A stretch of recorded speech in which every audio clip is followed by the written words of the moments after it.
അപ്പോഴാണ് ഗ്രേറ്ററിൽ നമ്മുടെ എഞ്ചിക്കുട്ടനെ റെഡ് ആയി കിട്ടിയിട്ടുണ്ട്. ഇനിയാണ് നമ്മുടെ വെളുത്തുള്ളിനെ അങ്ങോട്ട് റെഡ് ആക്കി എടുക്കാം. ഇവന്മാര് ചിലർക്കാരല്ല, ഫ്ലേവറിന്റെ ആശാമാരാ.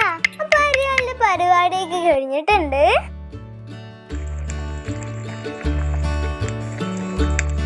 ആ സമയം കൊണ്ട് അവിടെ ഉണക്കമുളക് നന്നായി വെന്ത് വന്നിട്ടുണ്ട്.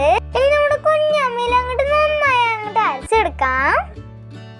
ഒരു മിനിറ്റ് അരക്കുമൊന്ന് സൂക്ഷിക്കണേ, നമ്മുടെ കയ്യിലാവാതെ നോക്കണം, അല്ലെങ്കിൽ എണ്ണ പരുവാവും.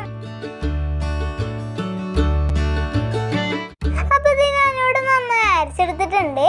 അപ്പൊ ഞാൻ സ്പൂൺ വെച്ചിട്ടാട്ടോ ഞാൻ പാത്രത്തിലേക്ക് മാറ്റുന്നത്. കൈ തൊടാൻ എനിക്ക് ഇത്തിരി പേടിയാണേ, കാരണം എരിയനാണ്. അപ്പോൾ ഉണക്കമുളകൊക്കെ റെഡി ചെയ്തൊക്കെ നമ്മൾക്ക് സോസ് റെഡി ആക്കാം അല്ലേ. അപ്പൊ അതിനുവേണ്ടി നമ്മുടെ കുഞ്ഞിച്ചട്ടിയിലേക്ക് ആവശ്യത്തിന് ഓയിൽ ഒഴിച്ചു കൊടുത്തിട്ടുണ്ട്.